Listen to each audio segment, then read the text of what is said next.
Hello everyone, સ્વાગત છે આપ સૌનું ટાર્ગેટ જીપીએસસી યુટ્યુબ ચેનલમાં. મિત્રો, આપણે બંધારણનો ઇતિહાસ છે તે ભણી ગયા હતા. એક્ટ બધા ભણી ગયા આપણે. એની અંદર જે વચગાળાની સરકાર હતી એ પણ આપણે ભણી ગયા. ભારત આઝાદ થઈ ગયું તે પણ ભણી ગયા. હવે આપણે બંધારણનો ઇતિહાસ પણ આપણે ભણી ગયા. બંધારણનો વિકાસ કઈ રીતે થયો, કઈ રીતે બંધારણ સભાની રચના કરવામાં આવી, કઈ રીતે બંધારણ ઘડવામાં આવ્યું, કોણે સાઇન કરી, સૌથી પહેલા કોણે કરી, એ બધી જ વાતો પછી આપણે બંધારણની પ્રારંભ સમિતિનું ડિસ્કશન કરી ગયા. હવે આજના સેશનમાં આપણે સરસ મજાનો એવો ટોપિક ડેટ ઇઝ આમુખ. બરાબર. આમુખ જે છે ને એ ટોપિક એક્ઝામ માટે બહુ મોસ્ટ ઇમ્પોર્ટન્ટ છે.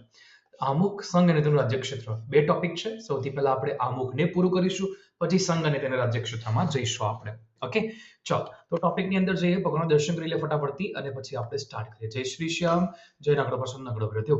7 વર્ષ કરતા વધુ ટીચિંગ એક્સપિરિયન્સ મને રિસ્પેક્ટિવ સબ્જેક્ટ્સની અંદર છે ને અમારી એક્ઝામ ક્લિયરન્સનો જે છે તમે અહીંયા જોઈ શકો છો. સાથે વાત કરવામાં આવે અમે સરાલ પાઠશાલા એપ્લિકેશન અમારી તમારી સાથે તમે જોડાઈ શકો છો. બરાબર, અમારી સાથે તમે જોડાઈ શકો છો, જેમાં free course, paid course, free test, paid test બધું ફ્રીમાં છે અત્યારે હાલ. લિંક ડિસ્ક્રિપ્શન બોક્સમાં આપી જ છે. તમે ત્યાંથી મારી સાથે કનેક્ટ થઈ શકો છો ડાઉનલોડ કરીને. ફેનકોલ એપ્લિકેશન ડાઉનલોડ કરો, જ્યાં તમને લાઈવ વિડીયો કોલ થકી અમે તમને બધું જ પ્રોવાઈડ કરી રહ્યા છે. લાઈવ વિડીયો કોલ થકી તમે મારી સાથે કનેક્ટ થઈ શકો છો. લાઈવ વિડીયો કોલની અંદર તમને તમામ પ્રકારની છે તે તમારા ડાઉટ સોર્ટ આઉટ કરવામાં આવે છે. એમાં કોઈ ચાર્જ અમે લેતા નથી. ટેલિગ્રામ ચેનલની લિંક, બરાબર, ફેનકોલ એપ્લિકેશનની લિંક અને સરળ પાઠશાલા એપ્લિકેશનની લિંક તમને ડિસ્ક્રિપ્શન બોક્સમાં મળી જશે. લાઈવ વિડીયોની અંદર જે કોમેન્ટ બોક્સ છે એમાં પણ તમને મળી જશે. આમુખ શું કહેવા મને? આમુખ આપણું મોઢું જે હોય એ બધું લગભગ છે તે સામેવાળાને બરાબર જજમેન્ટ આપી દે કે આપણે કઈ ટાઈપનું શું છે. તો આમુખ એવી જ ટાઈપની કંઈક વસ્તુ છે. મુખ છે, મુખ. આમુખ શું છે? ભારતીય બંધારણના સિદ્ધાંતો અને આદર્શોના સમૂહ છે. આમુખમાં બંધારણના ઘડવૈયાના સ્વપ્ન અને ઉદ્દેશ જોઈ શકાય છે. સંક્ષિપ્તમાં તે સમસ્ત બંધારણનો સાર દર્શાવે. બરાબર, આપણે નથી કહેતા એનસીઈઆરટી નો સાર, જીસીઈઆરટી નો સાર, બરાબર, ઇતિહાસનો સાર, ભૂગોળનો સાર. ભલે સાર ના હોય પણ સાર કહી દેતા હોય છે કેટલાક લોકો. તો એવી વસ્તુ છે. રાઈટ, મજાક કરું છું પણ ઠીક છે, થોડુંક આપણે એને જોતા રહેવું જોઈએ. જેમ દરેક પુસ્તકની એક પ્રસ્તાવના હોય તે રીતે પ્રત્યેક સંવિધાન પ્રારંભમાં તેની પ્રસ્તાવના હોય, જેમાં સંવિધાનના મુખ્ય ઉદ્દેશ અને હેતુઓ સ્પષ્ટ કરવામાં આવે. સંવિધાન શા માટે રચવામાં આવ્યું, એના હેતુઓ શું છે, બધું દર્શાવવામાં આવે. બંધારણના પરિચય અને ભૂમિકાને ભાઈ આપણે કહીશું આમુખ, જે બંધારણના સારને સ્પષ્ટ કરે છે કે બંધારણ એકચ્યુઅલમાં શા માટે ઘડવામાં આવ્યું હતું. રાઈટ, તો આટલી વસ્તુ આપ લોકોએ ધ્યાનમાં રાખવાની છે. બરાબર. હા, હવે જો આ વચ્ચે એક ફોટો આવી ગયો છે, કોઈ વાંધો નહીં. 6:30 વાગે ડેલી તમારે ક્લાસ આવતો હોય છે, તમારે ધ્યાનમાં રાખવાનું છે. ઓકે, આમુખ જોઈ લો તમે ફટાફટથી આમુખને. અમે ભારતના લોકો, જો હું રાઉન્ડ અપ કરું એના પરથી સમજતા રહેજો. ભારતના લોકો ભારતને સાર્વભૌમ, સમાજવાદી, બિન સાંપ્રદાયિક, લોકતંત્રાત્મક, પ્રજાસત્તાક તરીકે સંસ્થાપિત કરવાનો તથા સર્વ નાગરિકને 3 પ્રકારના ન્યાય, સામાજિક, આર્થિક, રાજકીય સ્વતંત્રતાની અંદર 5 વિચાર, અભિવ્યક્તિ, માન્યતા, ધર્મ અને ઉપાસના, 5 પ્રકારની સ્વતંત્રતા, 3 પ્રકારના ન્યાય, દરજ્જો અને તકની સમાનતા, બરાબર, પ્રાપ્ત થાય તેમ કરવાનું વ્યક્તિનું ગૌરવ અને રાષ્ટ્રની એકતા અને અખંડિતતા સુદૃઢ કરે. બરાબર, બંધુતા, સમાનતા, સ્વતંત્રતા, બંધુતા.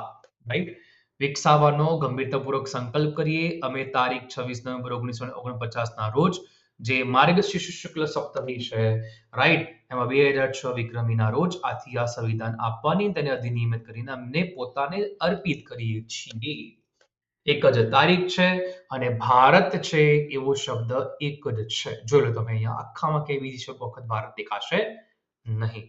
આ થોડુંક બેઝિક છે, સમજો. આમાંથી પ્રશ્નો ડાયરેક્ટ પૂછી જતા હોય છે, તો આપણે ધ્યાનમાં રાખવાનું છે. હવે આપણે ટોપિકની અંદર જઈએ છીએ. કોઈ પણ દેશ પોતાના બંધારણના મૂલ્ય અને અવધાનને સ્પષ્ટ ઢંગથી પ્રસ્તાવનાની અંદર રજૂ કરે છે.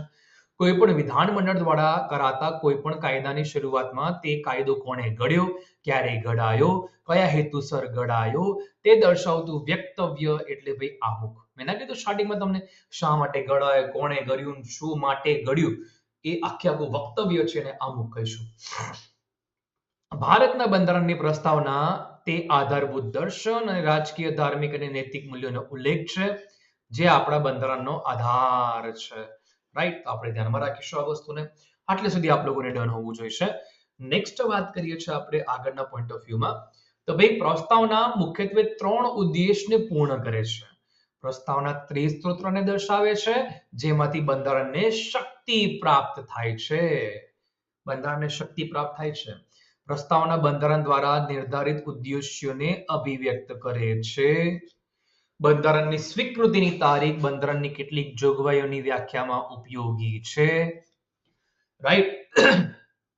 આમુખ બહુ ઇમ્પોર્ટન્ટ છે. આમુખ વગર કશું નથી. અને તમને કહી દઉં, આપણે જે જવાહરલાલ નહેરુજી જે ઉદ્દેશ પ્રસ્તાવ આપ્યો હતો, બરાબર, જ્યારે બંધારણ સભા રચાઈ હતી, એ જ ઉદ્દેશ પ્રસ્તાવ પાછળ જતા આખું આમુખમાં પરિવર્તિત થઈ ગયું છે. બરાબર, નવું નથી આમુખ. ઉદ્દેશ પ્રસ્તાવને આમુખ લાસ્ટમાં કહી દીધો ભાઈ. બરાબર, સૌથી છેલ્લે સ્વીકાર કર્યો આમુખનો આપણી અંદર બંધારણમાં. બંધારણના આમુખના ઇતિહાસની વાત કરીએ તો બંધારણનું માત્ર એક જ વાક્યનું બનેલું છે. આખું એક જ વાક્યનું સળંગ બનેલું છે. સૌપ્રથમ અમેરિકાના બંધારણમાં આમુખનો સમાવેશ કરવામાં. પહેલો પ્રશ્ન તમારે ધ્યાનમાં રાખવાનો. બરાબર, આ પહેલો પ્રશ્ન. આ બીજો પ્રશ્ન. આમુખની ભાષાનું સ્ત્રોત ઓસ્ટ્રેલિયાના બંધારણમાંથી લેવામાં આવે. તમારો ત્રીજો પ્રશ્ન.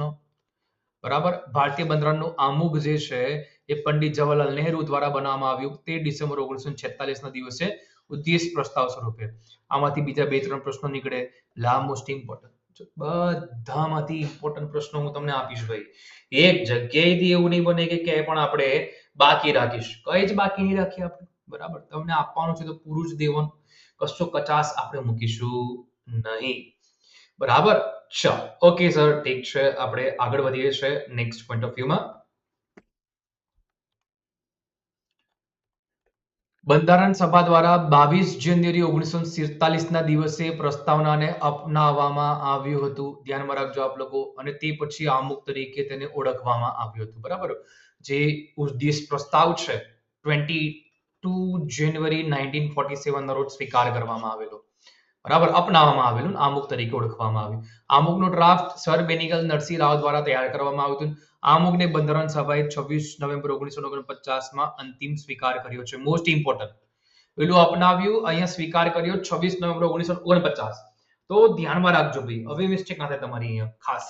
Okay, yes. આમુખમાં 3 પ્રકારના ન્યાયની વાત કરવામાં આવી છે. સામાજિક, આર્થિક અને રાજકીય ન્યાય, જે 1917 ની રશિયન ક્રાંતિથી પ્રેરિત છે.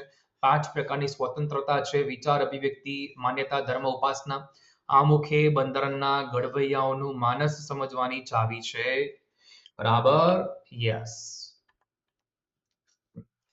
આમુખમાં અત્યાર સુધીમાં એક જ વાર સુધારો કરવામાં આવ્યો છે ભાઈ. 42મો બંધારણીય સુધારો 1976, જે મિની બંધારણ તરીકે ઓળખવામાં આવે, અને આ થયું છે સ્વર્ણસિંહ સમિતિની ભલામણથી. 18 ડિસેમ્બર 1976 ના રોજ બંધારણ સભામાં બંધારણીય સુધારામાં આમુખમાં 3 શબ્દો ઉમેરાયા. સમાજવાદી, અખંડિતતા અને બિન સાંપ્રદાયિકતા જેવા શબ્દો 3 ઉમેરવામાં આવ્યા. સાબ, બરાબર, યસ. ઓકે. આમુખમાં શરૂઆતમાં 85 શબ્દો હતા. 42માં સુધારો 1976 બાદ તેમાં આમુખની અંદર સમાજવાદી, બિન સાંપ્રદાયિકતા, અખંડિતતા ઉમેરીને ટોટલ સંખ્યા 88 થઈ.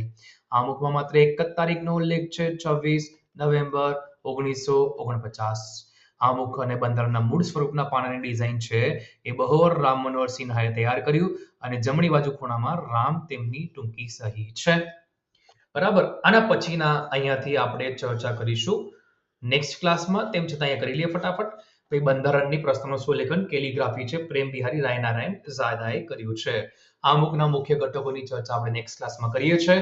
બરાબર, જય હિન્દ, જય ભારત, જય જય ગરવી ગુજરાત. મળીએ છીએ નેક્સ્ટ ક્લાસમાં. બંધારણ તમે જેટલું સારી રીતે કરશો તૈયાર, એટલું તમને એક્ઝામમાં 100% ફાયદાકારક થશે. વધુમાં વધુ મિત્રો સુધી શેર કરો. આપણી YouTube ચેનલ સબસ્ક્રાઇબ કરી લેવાની છે, અને વધુમાં વધુ મિત્રો સુધી આપણા વિડીયો શેર કરવાનો છે. તમારા ટેલિગ્રામ, ઇન્સ્ટાગ્રામ, YouTube અને જે ફેસબુક છે, દરેક જગ્યાએ શેર કરો. બરાબર, અને અમારી ટેલિગ્રામ ચેનલમાં જોડાઓ અને અમારી એપ્લિકેશન્સ ડાઉનલોડ કરો. જય શ્રી શ્યામ. મળીએ છીએ નેક્સ્ટ ક્લાસમાં. Thank you for watching this video. Subscribe, share and like.